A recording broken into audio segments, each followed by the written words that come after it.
Hola, el día de hoy tenemos noticias bastante importantes. Israel atacó Irán el día de ayer con varios bombardeos en la capital y en diferentes zonas, principalmente enfocados en los programas de desarrollo de enriquecimiento de uranio de Irán. Eso estaba planeado desde 1996. Te vamos a explicar todo sobre este plan para atacar 7 países. Irán, de hecho, es el último que estaba en la lista, es el que les faltaba. Vamos a hablar también de la política mexicana, Fernández Noroña contra Estados Unidos, Claudia Sheinbaum contra Estados Unidos y sus muy eh, interesantes declaraciones. Vamos a platicar de eso también. Y bueno, esperamos que disfrutes las notas que tenemos preparadas el día de hoy. Yo soy Diego Medina, esto es El Nodo. Bienvenidos.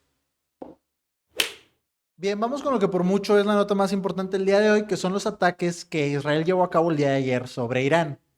Vámonos por partes porque hay muchos detalles muy interesantes aquí, pero empecemos por la razón. ¿Por qué decidió hacer esto Israel?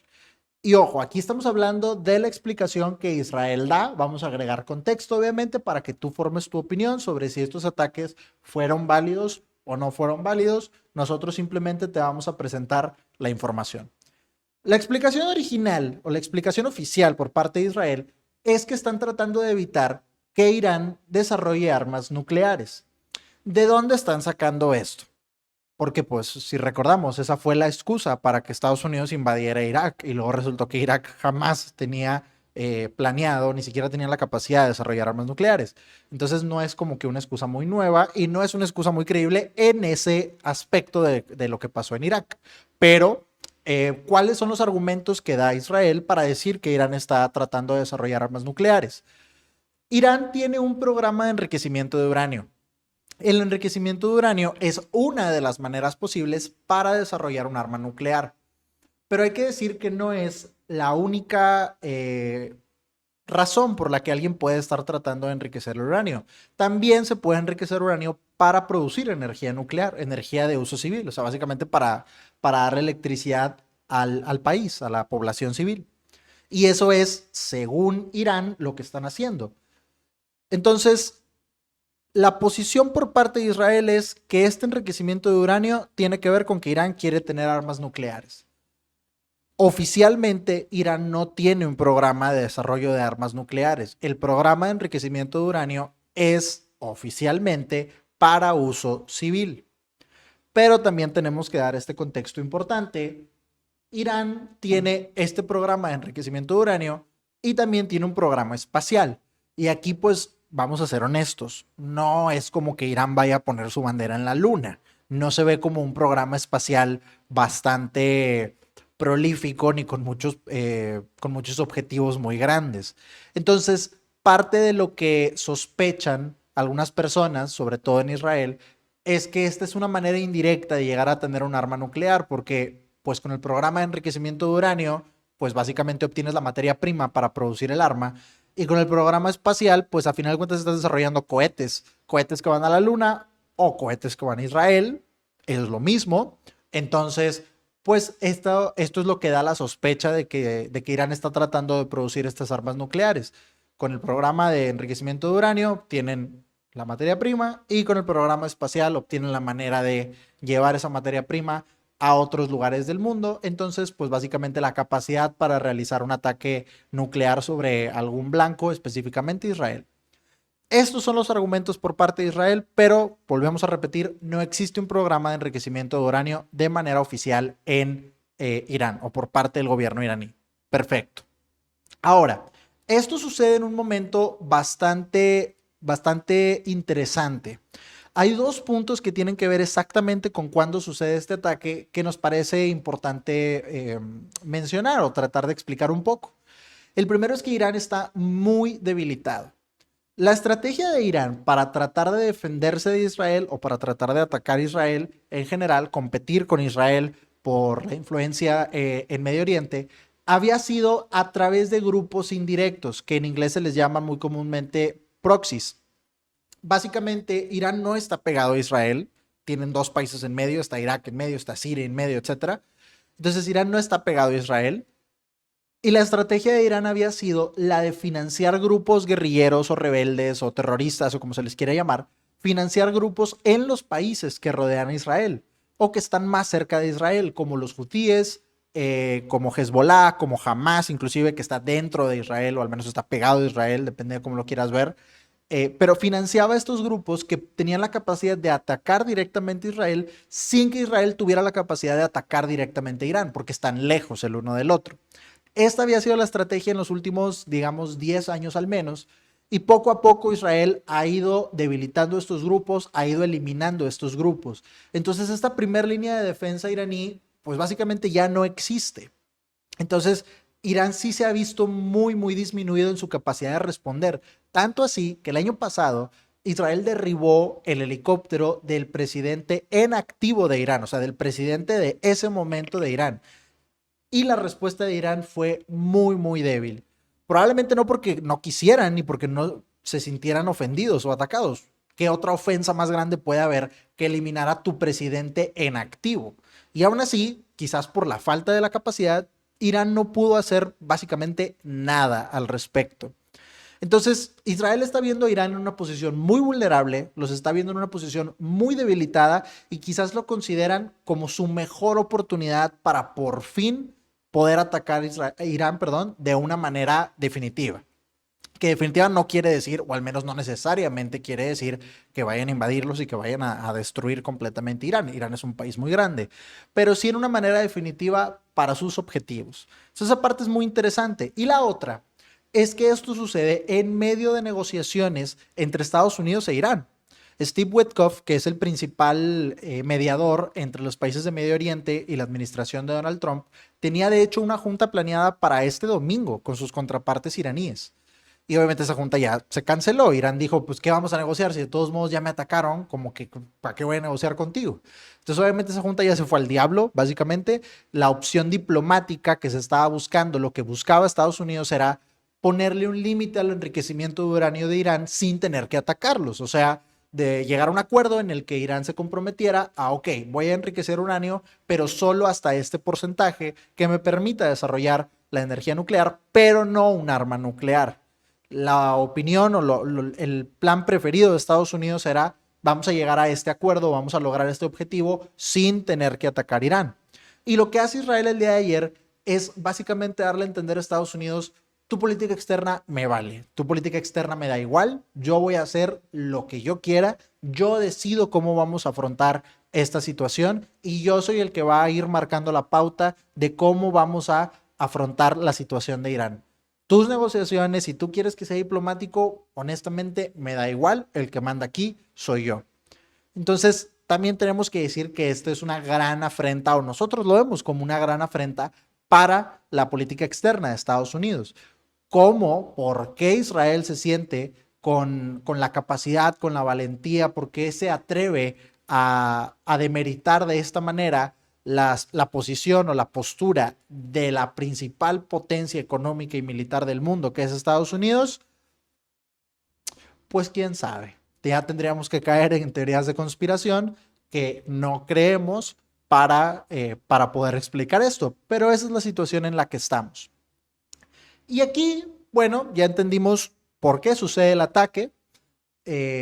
Algo interesante aquí es ver cuáles fueron los blancos. Los blancos de este ataque fueron principalmente los centros donde se desarrolla estos proyectos de enriquecimiento de uranio en Irán y varias bases militares también. Pudiéramos decir que lo que se puede ver entonces es que la intención de Israel es dejar a Irán sin la capacidad de seguir enriqueciendo uranio, por un lado, y sin la capacidad de responder militarmente por el otro. De hecho, el segundo al mando de la Guardia Revolucionaria de Irán, que es el ejército de Irán, fue víctima en estos ataques. Varios científicos que trabajaron en estos proyectos con el uranio fueron víctimas en estos ataques. Entonces, bueno, esta es la situación en la que estamos, por eso fue el ataque, estos fueron los blancos, en este momento tan importante sucedió, pero el último que queremos comentar es algo todavía, al menos desde nuestro punto, más interesante.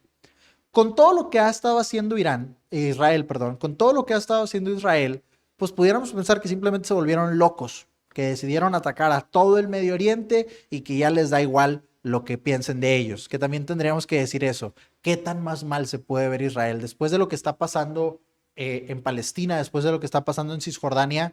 Pues yo creo que también en Israel dijeron, mira, ya somos los malos, no es como que nadie de la comunidad internacional nos vaya a ver como buenos, entonces pues ya vamos a darle hasta donde tope, vamos a atacar a todo el mundo, total, ya qué más da. que es un país más para nosotros. Probablemente eso también fue parte ahí del cálculo político para decidir atacar Irán. Pero bueno, con todo esto que han estado haciendo, si pudiéramos pensar, habrá gente que piense, pues, ¿qué les pasa? Se volvieron locos, se les botó la canica, decidieron que ahora todo el mundo es su enemigo. Pues no necesariamente. Esta estrategia que está siguiendo Israel viene desde el siglo pasado, desde finales del siglo pasado. Hay un documento muy importante que se le conoce como el Clean Break, que pudiéramos traducir burdamente al español como el nuevo comienzo o el empezar de cero, que fue un memorándum que se preparó por un think tank israelí para en ese entonces y otra vez ahora primer ministro de Israel Benjamin Netanyahu. Y en este documento se detalla que la nueva estrategia a mediano o largo plazo de Israel debe de ser la de desestabilizar o derrocar a los gobiernos de 7 países en específico. Esta lista de 7 países era básicamente una lista de requisitos que tenía que ir palomeando Israel para poder asegurar la estabilidad en la zona que es Medio Oriente. Y es muy interesante ver esta lista hoy en día, porque en esta lista podemos encontrar a Líbano, Somalia, Sudán, Siria, Irak, Libia, y esos 6 países, esos 6 primeros países que están en la lista, ¿qué tienen en común? Que todos han sido desestabilizados o han visto a sus gobiernos derrocados. En el caso de Irak específicamente han sido invadidos por Israel o Estados Unidos o los dos juntos. Entonces pareciera que le entregaron esta lista de deseos, esta lista de súper a Benjamin Netanyahu, y lo que ha estado haciendo desde 1996 ha sido irla cumpliendo poco a poco. ¿Y cuál es el séptimo país en la lista? ¿Cuál creen que pudiera ser el séptimo país en la lista? Irán. Irán, Israel lo está viendo en este momento como el último que le falta, el último requisito para poder terminar la lista del Clean Break y por fin poder alcanzar la estabilidad en Medio Oriente, que habría que preguntarle a esos 7 países qué tan estables son hoy en día, porque no todos han sido invadidos, no todos han sido oficialmente, digamos, intervenidos por parte de Israel o Estados Unidos. En muchos casos, como en Siria o como en Libia, lo que han hecho es simplemente derrocar al gobierno y dejar que el país se quede en completa anarquía, que se lo peleen grupos terroristas, extremistas islámicos, etcétera. Básicamente que el país pues ya no tenga la capacidad de responder de ninguna manera y que la gente de ese país no tenga ningún tipo de orden en su vida. A final de cuentas, entre más se queden en este desorden, pues más fácil va a ser que se mantengan en una posición en la que no puedan tener ninguna influencia en Medio Oriente. Esta es la parte más interesante. Israel simplemente está siguiendo un plan que habían detallado desde el 96 y lo han estado llevando a cabo al pie de la letra poco a poco. Hay una declaración muy interesante por parte de Wesley Clark, que en ese momento era el director o el comandante general de la OTAN, que es la alianza militar más importante del mundo, que justo después de los ataques del 11 de septiembre en Estados Unidos, de las Torres Gemelas, dice en una entrevista, y lo dice textual, ahorita vamos a poner el video aquí, dice de manera textual que llega al Pentágono y le dan una lista y le dicen, mira, vamos a invadir Irak. Y él dice, ¿por qué? Y le contestan, pues no sé. Y le dan una lista de 7 países y dicen, mira, en los próximos años Estados Unidos va a entrar en conflicto con estos 7 países. Esta es nuestra nueva estrategia. Y curiosamente esa lista es la misma lista que se había detallado en el Clean Break de Israel.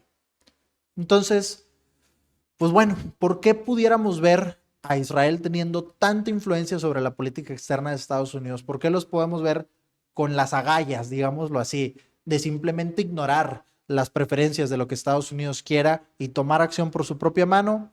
Ya dejaremos que tú lo decidas. Pero ¿qué más podemos decir de esta situación? Esperamos que no se expanda, esperamos que Estados Unidos no se involucre de manera más directa, aunque también hay que decirlo, ¿quién le va a poner un alto a Israel? Si no lo puede hacer toda la comunidad internacional y el único país que sí lo puede hacer, que es Estados Unidos, no se atreve a darle la contra, pues tampoco esperamos mucho de la situación. Veremos. Bien, pasando a otra cosa, vamos a hablar del líder del Senado, que es Noroña, en nuestro país, en México. Y pues, ¿qué está tratando de hacer con Estados Unidos? ¿No los quiere provocar o simplemente está ya nada más se levanta y a ver qué se le ocurre decir ese día. Honestamente no entendemos. Sale en una rueda de prensa y se ríe del plan de un legislador de Estados Unidos, Eric Schmidt, que había propuesto subir al 15% el impuesto a las remesas, que ha sido un tema que ha estado ahí en disputa entre Estados Unidos y México en estas últimas semanas. Sale Noroña y se ríe y le dice, ay, estás viendo y no ves, y como para qué, o sea, para empezar, estaba muy, muy descabellado que le fueran a subir el 15% o que le fueran a poner el 15% de impuesto a las remesas. Probablemente Eric Schmidt, el legislador estadounidense, pues lo estaba diciendo para salir en las noticias o en general no era como algo muy creíble que pudiera pasar. Y Noroña dice, pues si tú estás diciendo ya tus tonterías, pues déjame yo acá digo las mías. Y sale y se ríe de Eric Schmidt y tal cual se burla de él. Y como para qué, o sea, desde ahí ya tendríamos que decir qué estamos haciendo, o sea, a esta gente se le paga un sueldo, a final de cuentas, tienen un trabajo que es muy relevante en cada uno en sus países y sobre todo en el caso de Noroña, digo, a final de cuentas a nosotros, el gobierno de Estados Unidos, no nos importa, sobre todo Noroña, pues póngase a hacer otra cosa que andarse peleando a través de videos con gente al otro lado del mundo. Y luego, y aquí es donde ya vemos todavía más problema y vamos a tocar temas que quizás sean sensibles para algunas personas. Luego saca un mapa de las fronteras de México y Estados Unidos en 1930, que era cuando México tenía Colorado y California y Texas y todos estos territorios que Estados Unidos anexó después de la guerra México-americana. Saca este mapa y dice, ese territorio era México y Los Ángeles se escribe en español y tal. O sea, a ver, ¿por qué sería algo nacionalista presumir una guerra que perdiste? O sea, estamos honestamente hartos de este discurso por parte de México. ¿Por qué vamos a presumir, sí, ese territorio era mío? ¿Y por qué ya no es? Porque perdiste una guerra, porque te lo quitaron, porque hubo una guerra donde podías ganar o podías perder y te tocó perder y entonces ya no es tuyo. Y decimos, no, es que ese territorio nos lo robaron. Entonces, nosotros le robamos el territorio de México a España, porque no sé si se acuerda la gente cuando está diciendo esto, pero México se independizó a través de una guerra también, más que en ese momento, pues México la ganó. Y entonces ahora esa fue válida, pero esta con Estados Unidos que se perdió, que fue solamente 20 años después, esa no fue válida. No tiene sentido. Y esto no es apoyar a ninguno de los dos países, pero es tomar una posición o una postura coherente, que es importante para la vida pública de cualquier país. Tener una posición coherente. ¿Por qué vamos a presumir una guerra que perdimos? O sea, no tiene sentido esto. Saca el señor el mapa de las fronteras de 1930. ¿Y luego qué va a pasar? ¿Que España va a sacar un mapa de las fronteras en 1700, donde todo era de ellos? Y luego, ¿qué va a pasar? Alguna persona de alguna etnia indígena va a sacar el mapa de cómo estaba dividido con olmecas y aztecas y todas estas tribus. Y luego alguien va a sacar, un dinosaurio va a sacar el mapa de Pangea. O sea, ¿de qué estamos hablando? ¿De qué estamos hablando? Las fronteras cambian y cambian porque las perdiste. Entonces no hay nada que presumir en que ese territorio era mexicano, porque antes era español y antes era de tribus y antes era de los dinosaurios. O sea, no hay nada que presumir. Ese argumento es ridículo, ridículo y no puede seguir siendo un punto de nacionalismo por parte de México, a menos que el plan sea recuperarlo. Si ese va a ser el discurso y Noroña va a salir a decir y nos lo vamos a volver a llevar, bueno, pues eso sí puede ser algún discurso nacionalista coherente, pero no lo va a salir a decir, le da miedo. O sea, sí, tal cual, le da miedo al señor.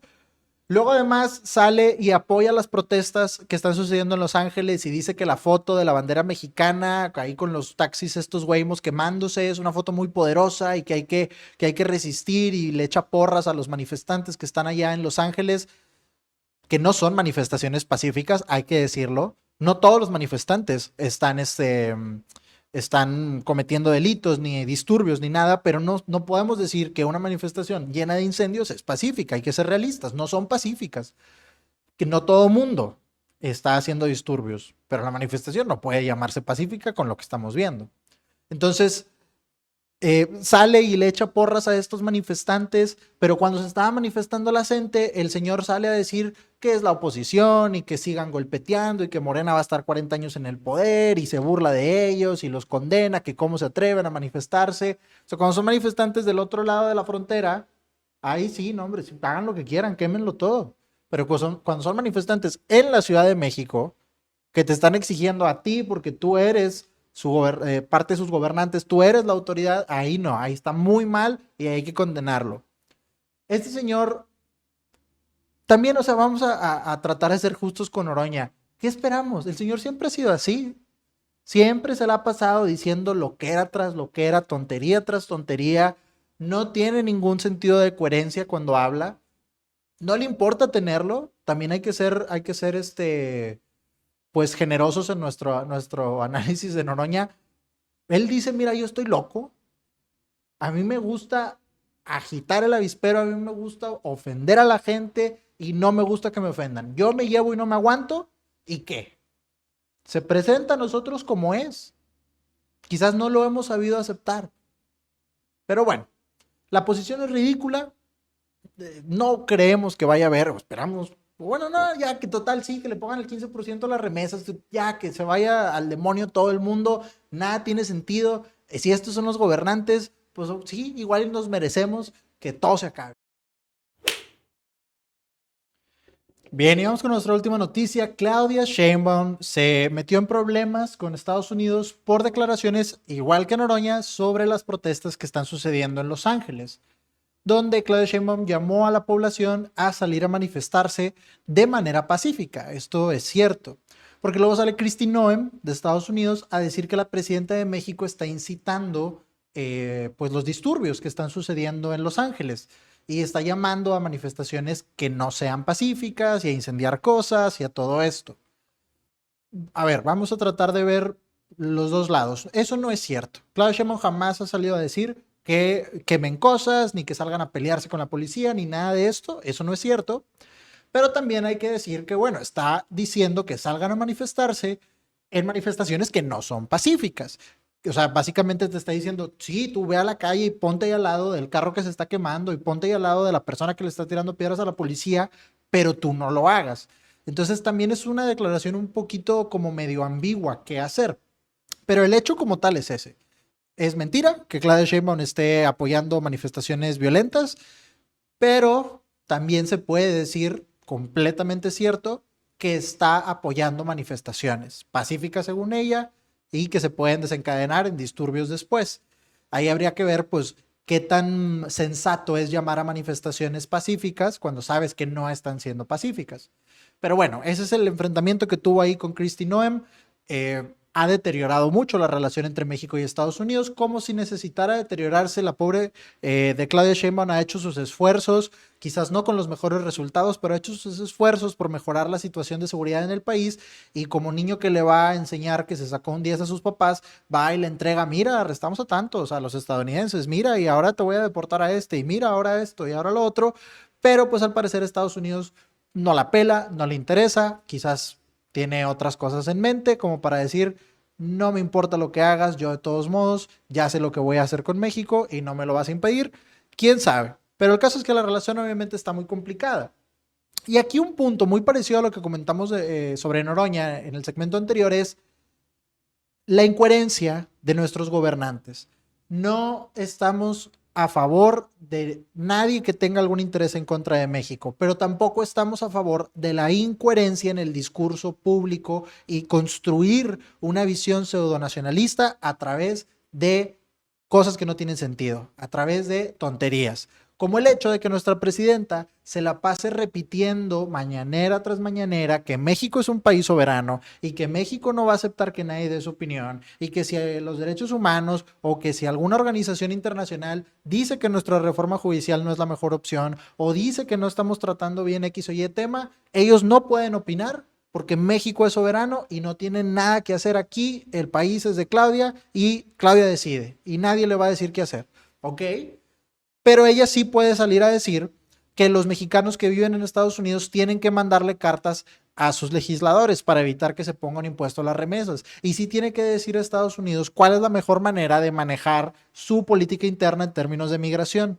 Ahí ella sí va a opinar y va, es más, a llamar a la movilización, porque usó la palabra movilización en el tema de las remesas, va a llamar a la movilización de los mexicanos en Estados Unidos. Eso no es violar su soberanía, eso es ¿qué entonces?